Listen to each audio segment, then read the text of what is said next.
CBT atau Cognitive Behavioral Therapy atau terapi perilaku kognitif adalah terapi psikologis untuk mengatasi berbagai gangguan kesehatan mental. CBT fokus kepada pengembangan keterampilan personal untuk mengidentifikasi, menantang, dan mengubah pikiran negatif atau yang kita kenal sebagai bias kognitif di video sebelumnya. Apa benar CBT bisa kita lakukan sendiri? Simak terus untuk tahu jawabannya.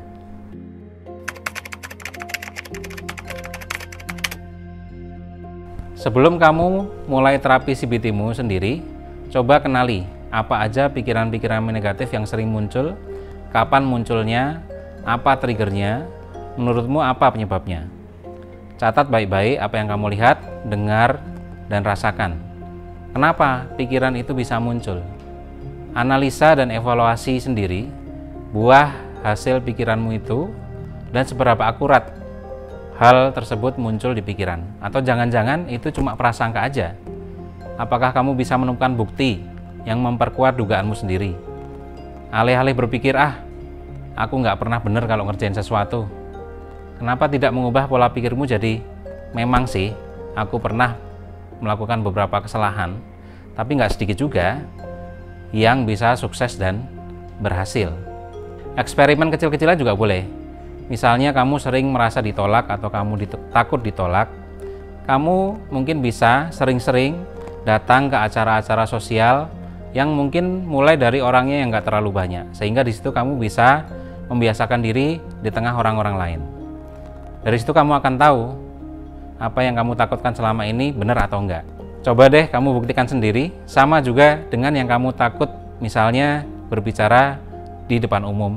Kamu bisa berlatih kecil-kecilan, kayak presentasi di depan kaca lemari, terus kemudian mencoba presentasi di depan keluargamu sendiri, terus kemudian bisa di teman-teman, di depan teman-temanmu, sampai akhirnya kamu bisa pede bicara di depan umum.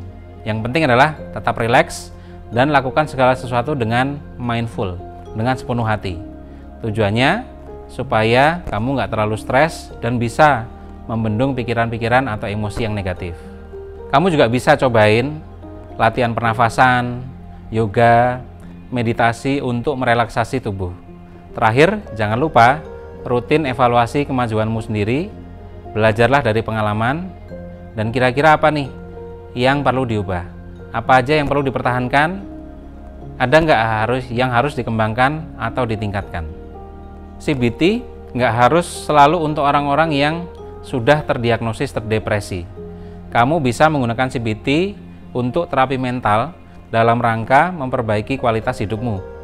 Mengimplementasikan CBT dalam kehidupan sehari-hari perlu konsistensi dan latihan. Kita sama-sama tahu, mungkin di awal akan terasa sulit untuk mengenali dan mengubah pola pikir yang sudah lama dan terbiasa tertanam dalam kepala kita. Tapi dengan latihan yang terus-menerus dan konsisten, kamu bisa membentuk cara berpikir yang adaptif terhadap perubahan dan sehat secara mental. Kalau ingin hasil yang lebih efektif dan maksimal, tentu kamu sebaiknya temui terapis atau psikolog profesional ya. Mereka akan menyediakan panduan, dukungan, dan umpan balik yang objektif. Tunggu apa lagi? Yuk, terapkan CBT sekarang.